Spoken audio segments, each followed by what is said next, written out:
This is Steve Bosque, the opinion editor of the Sun Sentinel, with my colleague Randy Schultz from the editorial board.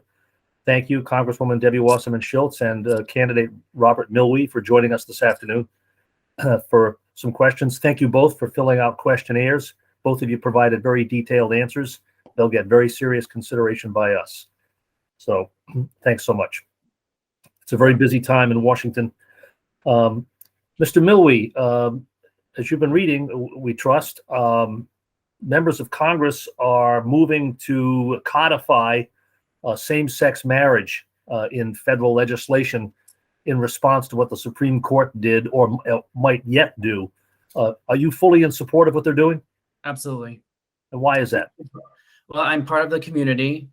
Growing up as a child, I was silenced myself.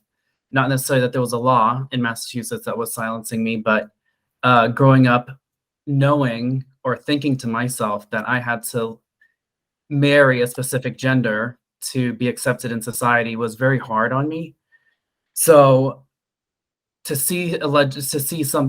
fact that it was even legal before I even graduated high school was huge, or after I graduated high school was huge. And the fact it's taken this long to codify it is, it's good. It's going through right now, but it shouldn't have been this long. Okay.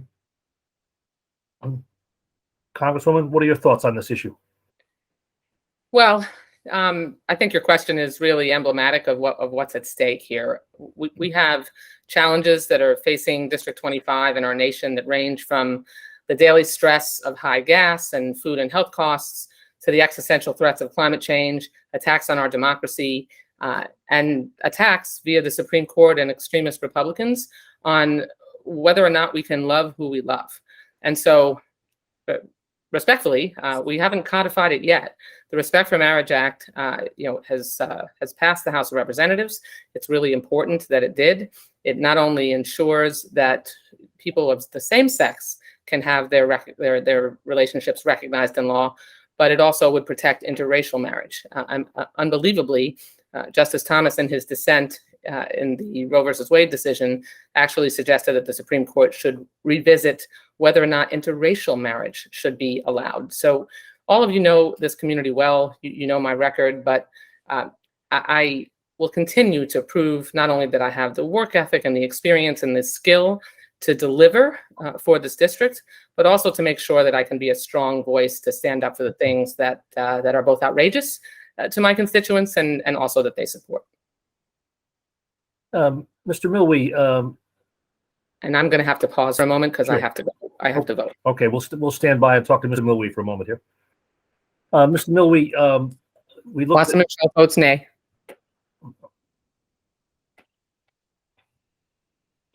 I'm okay. back. Okay, great. That's good. The modern technology. Sorry. It's all right. That's good. Mr. Millwee, whether you like it or not, or not you personally, whether one likes it or not, Congress is a seniority-driven institution, always has been, probably always will be. I have to say that in looking at the questionnaires from you and Congresswoman Wasserman Schultz, your answers, there are some differences, and we'll get to those. But for the most part, your answers are pretty consistent. You both, I think, would be very representative and very reflective of the demographics and the politics of District 25. So the question is an obvious one. Why shouldn't voters stick with somebody who's been there so long and knows these issues backwards and forwards than take a chance on somebody who's never held office before? Well, I mean, I guess you could also look at that the same way as, as a president. Why can't we keep the same president in office? If you look back in time, the demographics of this district in itself has changed drastically over the past 10, 20, 30 years. I've lived here for about 10 years and I've seen an enormous change, right? I'm part of this movement from the Northeast. I'm from Boston originally, born and raised. So it only makes sense that the people who enact laws in our country, who actually have to live with the laws being enacted, are representative of the people of that population, right? So with that being said, is it okay to have the same person in office? You have lobbyists who buy seats in Congress. Is it okay that they continue to hold these seats and hold congressmen account, financially? It's not fair, the fact that people in office, and we tend to see this very often, become very rooted, right? You become complacent. You're not as active in the community as you should be. For example, AOC to me has been also a pretty big inspiration because I see her active in her community all the time. This is huge to me. Someone who's constantly in the face of people, interacting with people who are approachable, who are relatable, are people who are the ones who should be in office. And I don't think you can keep and maintain that for that long period of a time, right? You get name recognition, you raise money, and not everyone, I'm not saying this is everyone in Congress, but in general, they tend to disappear from the public eye. Okay. Are you speaking of your opponent? Are you speaking of your opponent? Yes. Boy, I'll tell you, you could accuse Debbie Wasserman Schultz of a lot of things, but disappearing would not be one on my list. I'm not saying that she disappears. I'm just saying she shows up when it's opportune for her. She's not approachable. I mean, Debbie, actually, you've been at a lot of the events that I go to because I collected petitions ever since I got a letter from the state saying I could do so to start collecting petitions. Not once have I seen you engage with the people. You literally get on a stage, you speak briefly, people recognize you, which is great, but at the same time, where is my relationship to you? I don't have that relationship. Go ahead, Congresswoman. Steve, I'm really happy to have a chance to talk about what my experience has enabled me to do to make a difference in the lives of the 750,000 plus constituents that I have the privilege of representing. I'm a senior member of the Appropriations Committee, one of the two most significant committees in the Congress. And what that's enabled me to do is ensure that in the last couple of months, I was able to bring home $1.5 billion to make sure that we could continue to restore the Florida Everglades. I was able to get funding to analyze Big Cypress Preserve and the drilling impacts on it to ensure that we won't have oil drilling in the Everglades. When Surfside happened, I was able to fly down immediately, hours after the collapse of the Champlain Towers South, not only get the White House on the phone, but ensure that President Biden immediately declared within hours an emergency declaration and then get emergency funding appropriated, $22 million for the NIST agency so that they could investigate how this happened and prevent it from ever happening again. I have been proud to be a person who has a reputation, as I appreciate you recognized, who is constantly in the district. Excuse me, let me just pause for a second because I'm going to have to vote. Okay, thank you. I appreciate you recognizing that I have a reputation of being a constant presence in the district. You may remember that when I first ran for office, I knocked on 25,000 doors. If there is anything that I can be proud of, it's that people know me in my district. They know that I'm accessible. I am a grassroots retail elected official who is readily available and in my district all the time. I've fought for gun safety successfully and made sure that we could combat the scourge of gun violence. I've stood up vocally for women's rights, fought to maintain the right to be able to make sure that we could expand access to quality, affordable health care successfully. Repeatedly, I have been able to deliver for my district and also make sure that I am there for them when they need me. And that's why I'm running for re-election, and we need that kind of experience to continue. Okay. I'm going to open the floor. I don't know whether Randy keeps leaving on purpose or. No, it's a lag that I have to refresh. I'm sorry. Okay. I'm not voting on any markup Right, or running out. But I did want to ask Congresswoman something that relates to what Mr. Millwee brought up, and I know you've heard it. It's been an issue within the caucus for the last 2 years, and those are the complaints from younger Democrats in the House that the caucus is too old, too staid, all this stuff, and needs a jolt. Can you address that, and also the related question of what some in the party believe are is underperformance by the Biden administration, given representation by Democrats in Congress? Thank you.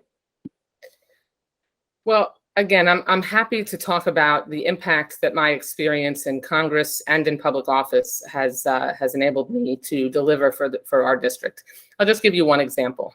As a member of the Appropriations Committee, the city of Dania Beach, which is one of the smallest cities, and it is the oldest city in all of Broward County, that's not a city that's gotten a whole lot of attention over the years by people who have represented it. I was able to secure $4.5 million for Dania Beach infrastructure, $3 million to revitalize C.W. Thomas Park, and another $1 million to make sure that they could upgrade their water system so that people in Dania Beach could have access to clean and fresh water. Making sure that when it comes, I'm sorry, I have to pause for a second and vote. Ask if the vote was recorded and then Yeah. say. Madam Chair, how am I recorded? Madam Chair, how am I recorded? Wasserman Schultz votes no. Thank you. Sorry about that. No, not at all. I So- lag, you vote. It's fair. Yes. So what's really important is that because of my experience, and I'll just remind you that I was elected to Congress when I was 37 years old, and because I began my public service career, at a relatively young age, I have kids who are, in our college age. And so it's important that we make sure that the lens through which people who represent our community are looking are reflective of the experience of our constituents. There are so many people in our district who are working families and who need someone who can understand and relate to the issues that they're working, that affect them every day. And that's what I try to get in there swinging for them on their behalf. And if I you can understand the second half of your question a little bit better. What did you? if you look at it, you see poll after poll show that even Democrats don't view this administration favorably, as if perhaps they had very high expectations after the special Senate races in 2020. Is that criticism of the Biden administration and thus of Democrats in Congress fair? I don't think so. And the reason I don't think so is that there are a few presidents that have faced the unprecedented challenges that Joe Biden has faced. He came into office with a 100-year plus historic pandemic, supply chain bottlenecks that resulted from that. He has an invasion by a despotic autocrat from Russia into Ukraine, and he has been able to unite the world to help push back and help us maintain Ukraine. In fact, we had a remarks from the First Lady of Ukraine in Congress today, so that we can stop the oppression and maintain Ukraine's democracy. This is a president who has pulled us out of the pandemic in order so we could get shots in arms, helped us rescue through the Democratic majority in Congress businesses that would have gone under, ensured that people were not tossed out of their homes because they couldn't afford their rent. And I was proud to vote for and take the lead on the funding for those things through the CARES Act and subsequent legislation to ensure that we didn't plunge into a deep depression. So I think President Biden, thankfully, is President of the United States, or I can't even imagine the state that we'd be in. On that same topic, Mr. Millwee, if I remember your questionnaire correctly, you don't think Joe Biden should run for a second term, do you? Absolutely not. Why not? He's not coherent. He makes our country look like a joke. He really does. And it's nothing against the party in itself. I don't think he's necessarily making his own decisions. What he speaks, what he says on TV, I don't believe anything he's saying. Wasserman Schultz votes aye. During the State of the Union, all these promises were made. None of them have come through. None of them have happened. So no, I don't. Absolutely not. There's plenty of other Democratic candidates that will be running for presidential election that I think would be better options. Okay, a quick follow-up question. And I'll bring you in, Congresswoman, too, very quickly here. But whether or not you agree with whether Joe Biden should run for a second term, I've got to say, I think the Sun Sentinel has a pretty good feel for this district as well. And I venture to say, I don't have any polling or scientific data. My gut tells me that position is way out of step with most Democrats in this district. Right. That there is fiercely loyal support for Joe Biden in Congressional District 25. So you're potentially antagonizing a lot of your new constituents. Do you see that? Okay.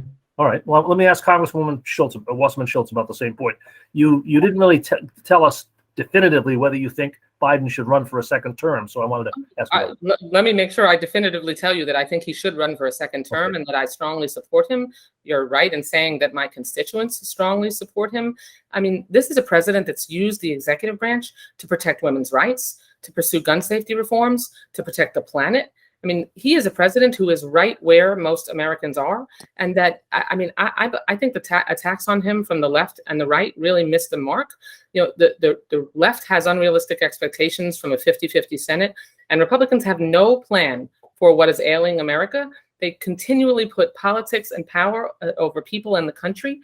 And Joe Biden is in there swinging every single day successfully to help us lower gas prices. I think we're on 37 days in a row where gas prices have dropped, you know, thanks to the policies that have, only limited impact that come from a president, but he's in there doing everything he can to recognize that we have to make sure we get a handle on what people, the pain that people are feeling at the pump and the grocery store. And so, I mean, I strongly believe that President Biden has been a dramatically positive influence and had major impact on the quality of life in America, particularly as it relates to his predecessor. Okay. Yeah, Mr. Millwee, you sound like you're a member of the other party when you speak about the president. It sounds like it's. I definitely voted for Joe Biden for sure, but you have to admit, when you look for a leader, I look for someone who's eloquent, someone who can speak and motivate people. And unfortunately, this is not happening. He's not very motivational. And I'll be honest, I am also disappointed with the vice president as well. I had such high hopes. Her debates were so powerful, but where is that person? What's happened to this party? I have no idea. So who do you want to run for president? Bloomberg. Really? That's an odd choice, given that he's hardly any younger and he didn't come close 4 years ago. I wouldn't say the president is 2 years ago. right. Okay. But I'm so you just don't really know. There are other candidates. I don't know who else is going to show up in the upcoming race, but I'm just saying the younger generation, I'll be honest, is not happy. Right? We're not. And what are you unhappy about? Things aren't moving fast enough. The fact that, Roe v. Wade could have been overturned is asinine. Why did we have to wait 50 years to fight the same battle? And it's because the same people are in office. Justices are elected. And when do they have to leave their seats? Justices are not elected, Mr. Millwee. They are appointed I know. and But confirmed. How long are they appointed for? Okay, I'm just saying that. You realize you're running for the U.S. House, which has nothing to do with the Supreme Court appointment process. I understand, but the same people who are in power, who have been there for long periods of time, right? This is why we need new people in office. I don't think I don't think justices should be appointed for life either. So okay, let me go ahead. I'm just saying, the longer people sit, yeah. Let me just try to bring this full circle a little bit. My question is for Congresswoman Wasserman Schultz. Notwithstanding the fact that certainly you strongly disagree with what some of the things your opponent is saying, does today's Democratic Party have a problem connecting with younger voters, in your opinion?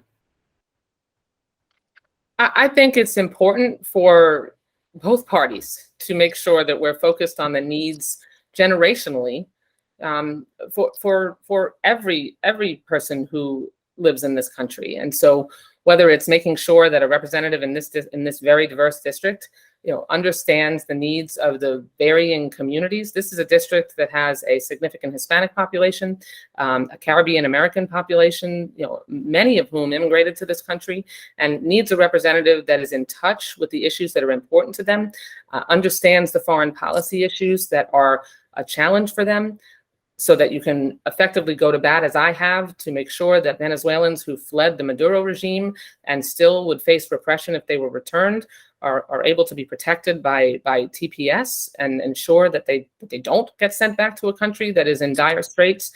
Making sure that young people have a representative who is going to stand up to make sure that we can protect them from the overwhelming impact of their student loans, because that is the #1 debt that Americans face that's eclipsed even credit card debt. I'm the parent of college students. Thankfully, my children, did, because they have a prepaid college tuition plan, we've not had to take out loans. But everyone in America should have the ability to have access to programs like that so that college can be made affordable, and they shouldn't be drowning in debt after they finish their degrees. Those are the kinds of issues that, no matter, your walk of life, in a representative democracy, when you have an opportunity to represent people, you have to plug in and be in touch with the breadth of the issues that people face, whether it's young people or seniors, immigrants, or people who were born here. Okay. Congresswoman, I want to turn briefly to a foreign affairs topic, and that's Cuba. Sure. You, as you told us, you are not in favor of easing travel restrictions between the United States mainland and Cuba, and tell us why. Tell us what your reservations are about. Well, in fact, I actually just came from the House floor and spoke against an amendment that would have further enriched, if it passed, the Cuban regime. I believe that a relationship with the United States needs to be earned. And while I certainly don't think that the embargo by itself has been effective in helping us be able to progress Cuba towards democratic reform, I also don't think that we should just be giving away the store and lifting all sanctions as some people do, and some people in my party do, without ensuring that there are concessions when it comes to people's rights. 70% of Cubans on the island today are Afro-Cubans, and they face not only the oppression from the Castro Diaz-Canel regime, but on top of that, the discrimination that so many people of color face. Last July, there were massive protests because of the oppression that exists in Cuba, and 700 people remain in prison simply for going out to the street and protesting the oppression that they were facing, including 20 children. I mean, so to me, that is not a recipe for opening up dialogue, sending people back and forth to travel. What it is a recipe for is making sure, through a combination of sanctions and incentives, that we are able to coax the regime into understanding that they need to adopt reforms that are going to help the people in Cuba be free. Go ahead, Randy. Just to argue the other side for a moment. Sure.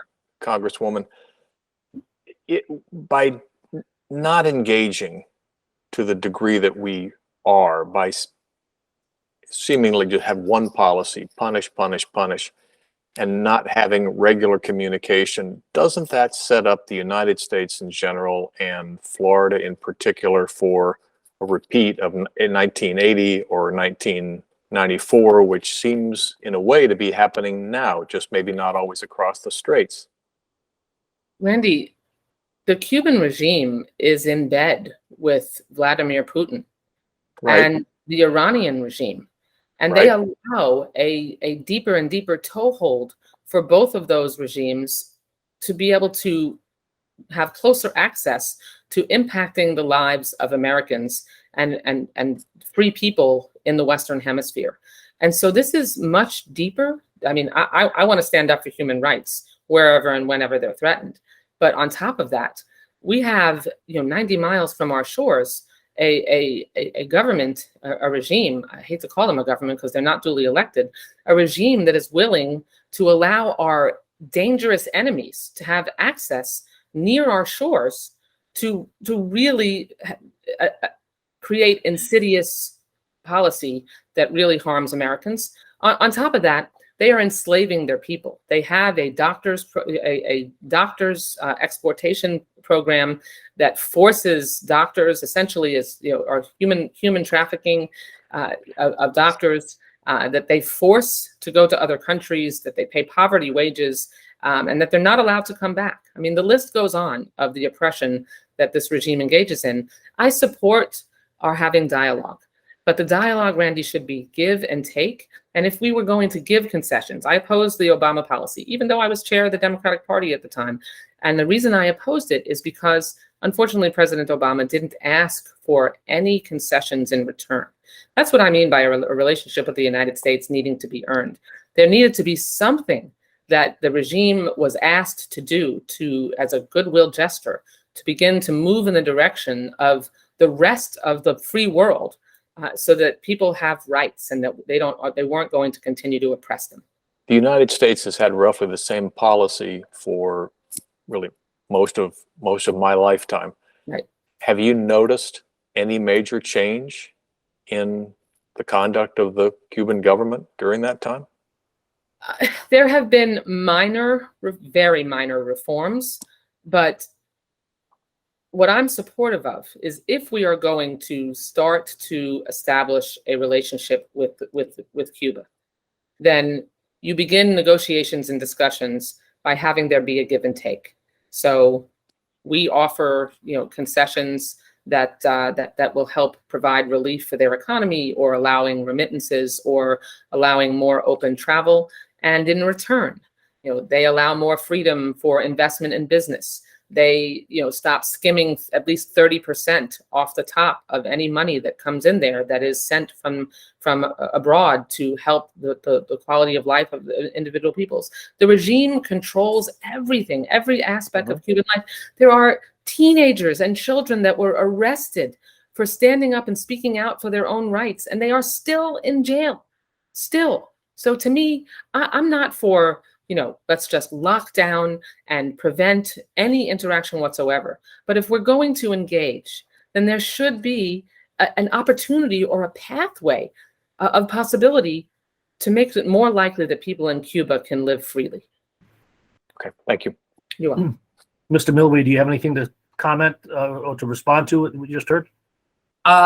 Yes, I personally want to equate this to kind of like, if you're going to look at a depressed area of the country, would you be willing to cut off services to the people there just because they don't fit the other economic indicators of other parts of the country? I feel the only way to empower people is to help them with the economy. What you're referring to as far as the oppression that takes place in Cuba, that will never change if the people aren't working, if businesses aren't going there. You know what I mean? How long? I mean, this has been for how many years has this embargo been going on for with Cuba? What change have you seen? It's only gotten worse.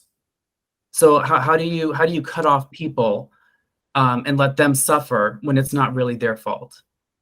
Okay. Mr. Millwee, I've got a question for you that's more, I think you'd say, more biographical. People spend years, maybe decades, trying to win a seat in the Congress of the United States. It's a very long haul for a lot of people to get there. Your opponent, as she said, was elected to Congress at age 37. I don't think that's the norm. That's much younger than most. My question is, did you give any consideration to starting out a little bit lower on the political ladder, the Hollywood City Commission, the Broward County School Board, and so forth? Well, I debated as far as what positions were, because I do want to run where I live. I think that's very important because I'm most familiar with this area. The people who are in those particular positions, in general, I feel people are very happy with. Most of my interests, of course, lie federally and internationally, which is why I jumped into this to begin with. I tried to get more involved because I've been in school my whole life. I've been working full time ever since I was old enough to work, 15 years old. I didn't finish school and my CPA license until 2019. You know, I wasn't afforded the ability to quit my job and go to school. My parents never had money. My mother's from Cambodia. You know, she didn't even speak the language when she got to this country. So the fact that I'm even sitting here is kind of is pretty remarkable. It's a miracle. When I started getting involved, I did join the advisory board in Hollywood. I joined the alumni board of my university. As I was starting to accumulate my presence in the area, COVID hit in 2020. So that kind of threw everything off. And the local Broward County Democrats Club weren't meeting for whatever reason. And from what I understand, it's an older group of people. I was like, I'm willing to form a younger group, but you know, being trapped and being locked inside, it made it very difficult. And with the redistricting process in place, it just made it easier to collect petitions to run for office, which is why I did that. Okay. By the way, Debbie Wasserman Schultz, is this the reconfigured? I know well. We all know well your great concerns with what the governor did with redistricting Right. with Congress, but this district we're talking about, where you're running, this district is now completely within the boundaries of Broward County, right? Yes. Yeah. Has that ever happened before? I think it's been 40 years since there has been a Broward only congressional district. That's my understanding. Yeah. I mean, that's what is the significance of that? Well, yeah, let me just maybe double down a little bit on what you just said about how outrageous it was that Governor DeSantis, you know, in an unprecedented way, decided to impose a congressional map of his own, which eliminated at least 50% of the African American representation that our state constitution, that the voters, you know, enacted, really require, because we need to make sure that the voters said our districts, when they're drawn, should not diminish minority representation. And the governor decided that, you know, he wanted a partisan map, so he pushed through, and the legislature rolled over for him a map that essentially ensures that for this map, we have less representation for African Americans in this state. Focusing more on your question specifically, we've actually had, for the last number of years, a situation where I was the only representative that represented Broward County that lived in Broward County. The other representatives lived, you know, in either Miami-Dade or in Palm Beach County. So now to have a Broward only district in which the member actually lives it's a positive. But frankly, this is a district that included Northeast Miami-Dade, coastal Miami-Dade, with a large Jewish community, all the way back to the 2002 redistricting.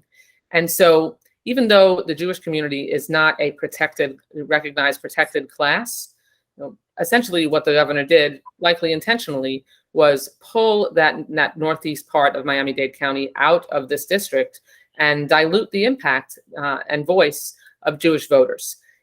I mean, they'll be ably represented by Frederica Wilson when she likely wins her election, but you know, that was a little bit troubling to me.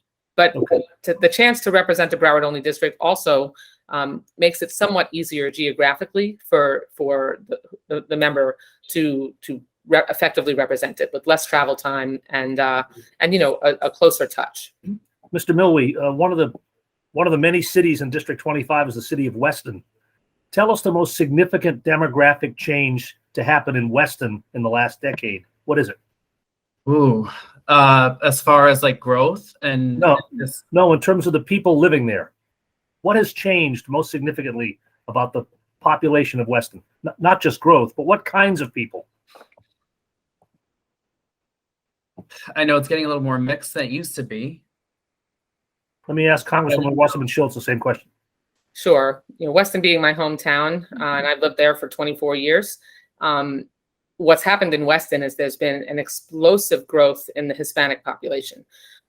Weston is slightly more than 50% Hispanic now, and that transition has been dramatic. It's increased significantly in the last several years, but I mean, you have to dive a little bit more deeply than just the straightforward Hispanic population. Weston has had an infusion of so many Venezuelans who have fled the Maduro regime that its nickname is Westonzuela. It also has a very large Colombian population and a very varied ethnic mix within the Hispanic population. So it's incredibly important to recognize that the Hispanic population is not a monolith. And so getting to know the individual and unique issues that are important to each, each subcategory of Hispanic constituents is really critical. In the event, I know something Democrats don't like to spend a lot of time fretting about, but in the event, Debbie, that Republicans take back Congress in November,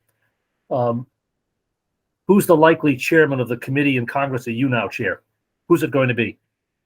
If we, I'm going to do everything I can to prevent that because Okay. I'm sorry. Let me just pause 1 second because I Sure. have to vote. Wait. Yeah. Just Okay. Sorry.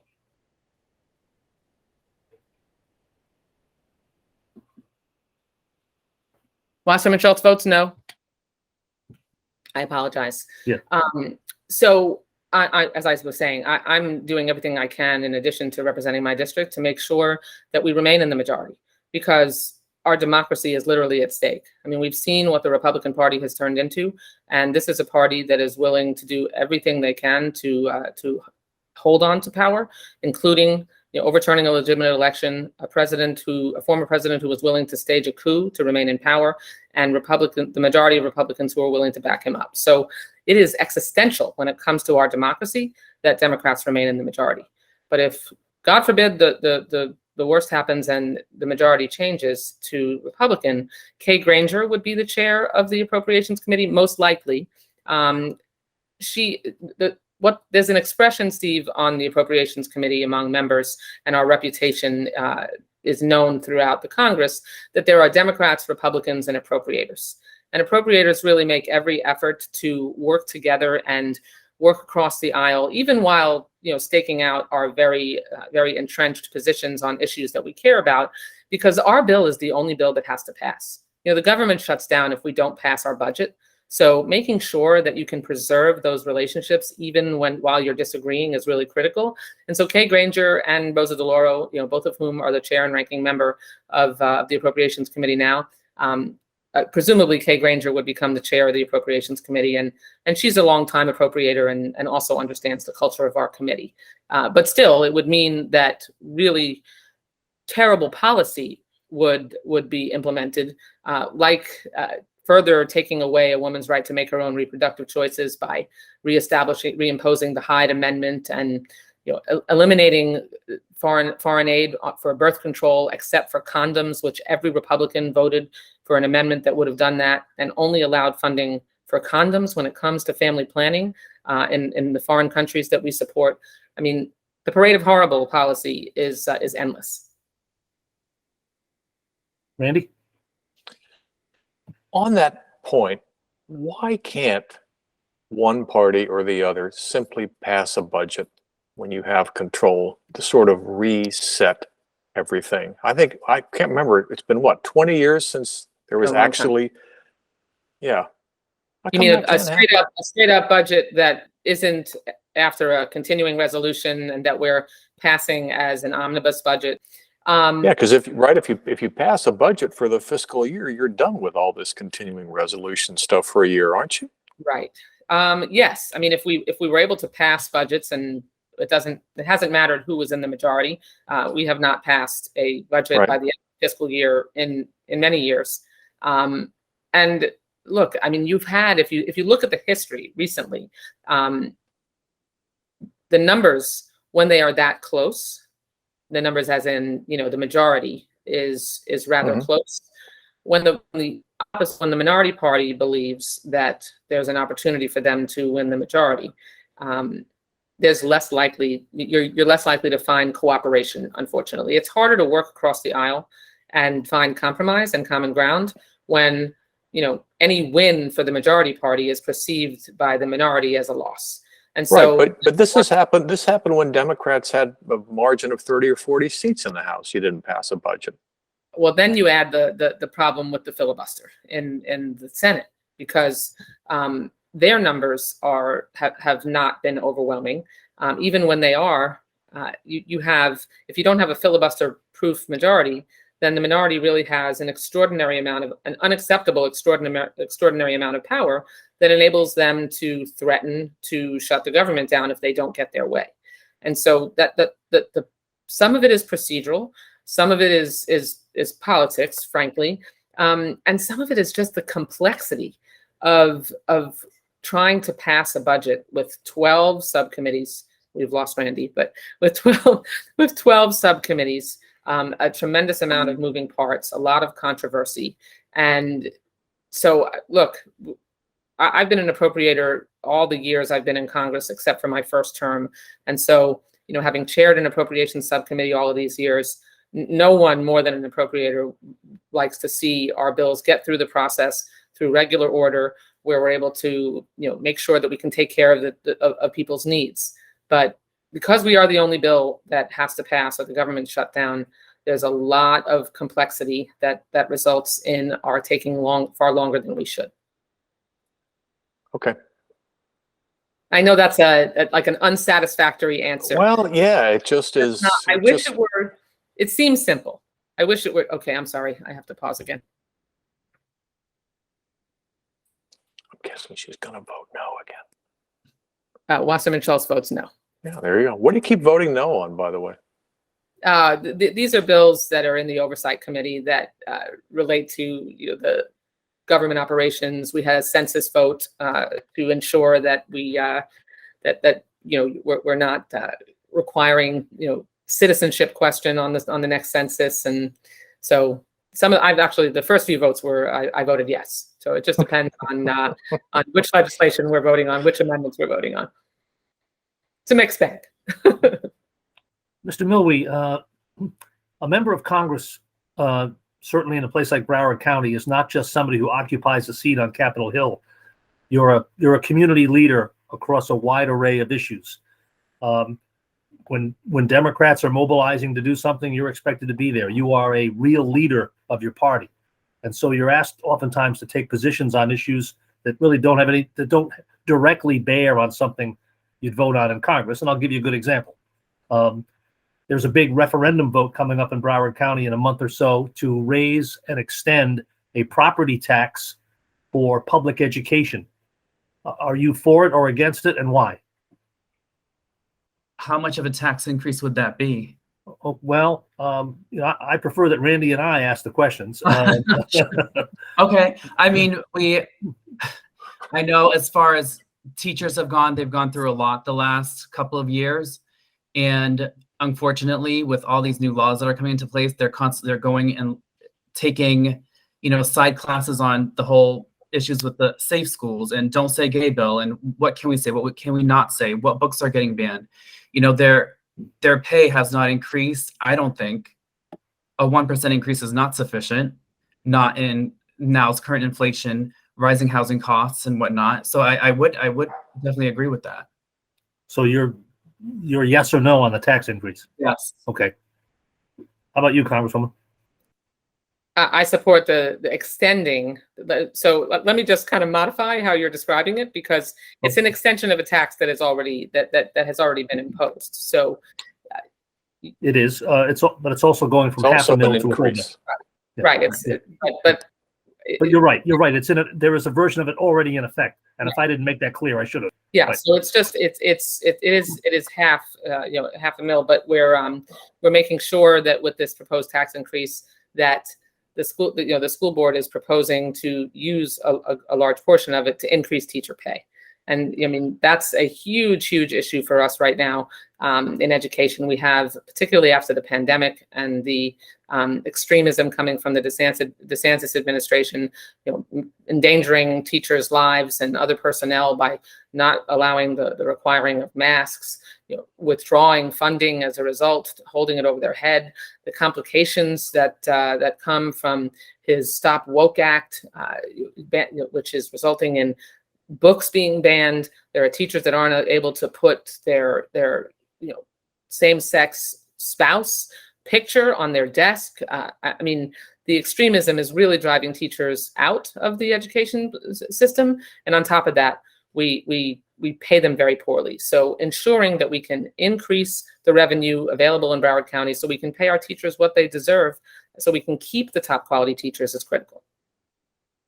Okay.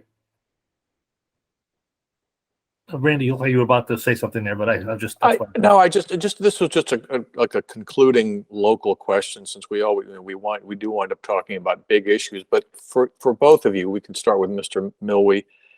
Is there one issue that might come up in the next 2 years that is just District 25 centric? I mean, I know we can talk about inflation and all the things affecting everybody, but is there one District 25 specific, I guess I should say, issue that you think would need to be a priority for whoever holds this seat for the next 2 years? For me, most importantly, and it's the concentration in this district as far as this happening is very high. I can't necessarily say it's only happening in this district because I know it's happening all over the country, but in Florida as a whole, it's huge. And in my district, it's also an issue, is that we have corporations that are coming in and they're building a portfolio of real estate properties, single family homes. They're coming in, they're outbidding the younger generation, potential first-time home buyers in the most affordable areas in our community. The latest statistic is that 27% of homes purchased in the last quarter were for the purpose of either rentals or short-term rentals. The community here in general, I live in Hollywood Lakes, are not a fan of short-term rentals. Personally, I think short-term rentals have actually brought a lot of attention and tourism to the area that we normally wouldn't have, because they tend to stay in, Fort Lauderdale, Miami, South Beach. You don't get a lot of the tourism activity in Hollywood. So what could Congress do about that? So if anything, I think we need to stop allowing corporations to build a portfolio in home ownership. But how would the Congress do that if the Congress could? But we need to introduce a bill that if you want to, whether it's, let's say, for example, it's a short-term rental. If you do not live in that city, you do not buy and do short-term rentals in that community. Pretty certain that vacation rental rules are preempted to the Florida legislature. So I don't think Congress has a role in that. Congresswoman, do you want to try that one before we wrap it up? Sure. I appreciate the opportunity to talk with you about the variety of issues that are so important.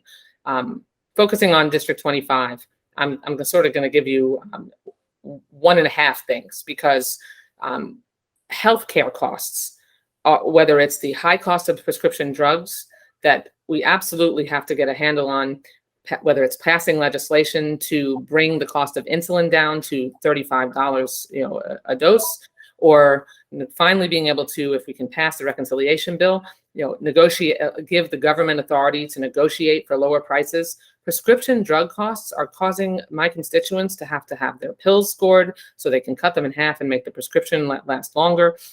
Healthcare costs more generally. We're still one of 12 states that has not expanded Medicaid and allowed the 1 million people in our state who can't afford healthcare because they are not able to get enough access to a subsidized Affordable Care Act plan, and they make too much money for Medicaid. So making sure that when you're sick, you have the ability to go to the doctor, that your prescription drugs and your healthcare costs can be lowered are critical.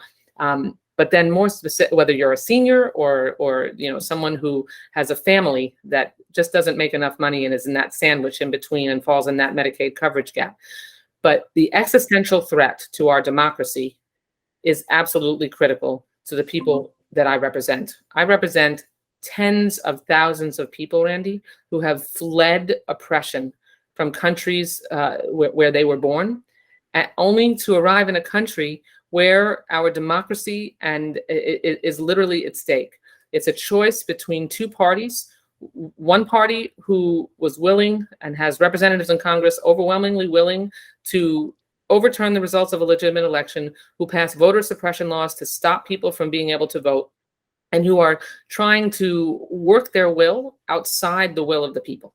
That's unacceptable, and we need a vigilant representative in Congress who's going to be a strong voice, as I have been, to continue to fight to make sure that we can beat back that oppression and ensure people have an opportunity to elect people of their choice, and that those people will be able to take office. Thank you. Thank you. Mr. Millwee, That's I'll it give you a from me. minute to make. I'll give you a minute to make a final wrap-up statement, if you don't mind. Go ahead. So, thank you so much for, of course, giving me the opportunity to speak with me and to voice my opinions and whatnot. I do believe that if you're running for office or if you're in office, you lead by example. That's probably one of the most important things to me. Being able to get into the community, talk to people, relate to people is also another huge issue. I know, going back on what Debbie had said, wanting to ensure that our Everglades are safe from oil drilling. Well, you shouldn't be purchasing stocks in oil drilling companies, if that's how you feel. Personally, I don't agree with that. I don't think that's a fair representation of our community when gas prices are skyrocketing. To benefit financially from a misfortune in the community is not okay with me. And it's not okay with the people who live here either. So I think it's important that, despite age, experience, and whatnot, that, we have an underrepresented voice of working class people in office. We have an underrepresented age group of people in Congress. Millennials make up less than 8% of the people there. Not only that, I'm biracial. We make up a small percentage. I'm LGBTQ. We make up less than 1% of the people who represent us. So I think it's important to fully represent the voices of the people in our district specifically. And, I satisfy a lot of these objectives and experiences for them that are important to them. Okay. I was and am ready to bring this to a close, but Congresswoman, that assertion he made about investments in oil stocks seems to warrant a response from you. What would you say to that? I'm proud to represent the people of Florida's 23rd Congressional District, and I hope to have the opportunity to continue to represent them in District 25. I've spent every single day of my career in public service focused on making sure that we can fight to bring home resources to restore the Florida Everglades, which I've successfully recently brought home $1.5 billion to do that. Fought to make sure that we could protect people from gun violence, made sure we expanded access to quality, affordable health care when I was co-sponsored and voted for the Affordable Care Act. And now 20 million people more have health care that didn't have it before. That means that if they're sick, they could go to the doctor. Make sure that I helped pass repeatedly an amendment that ensures in the appropriations bill that we prohibit drilling off our shores by oil companies. That's an amendment that I have added to the appropriations bill for the last several years that I was the lead sponsor on and successfully passed. I was also the lead sponsor on an amendment to ensure that we would not allow oil drilling in Big Cypress Preserve in the Florida Everglades. And so making sure that we protect our environment, that we do everything we can to keep oil rigs from being visible off our shores and impacting our pristine beaches and our environment is something that I have a leadership role that has been successful, and I'm very proud of it. Okay. We're going to stop here. Thank you both very much for joining us this afternoon. Thank you. All right. Take care. Best of luck to you both. See you later. Good luck.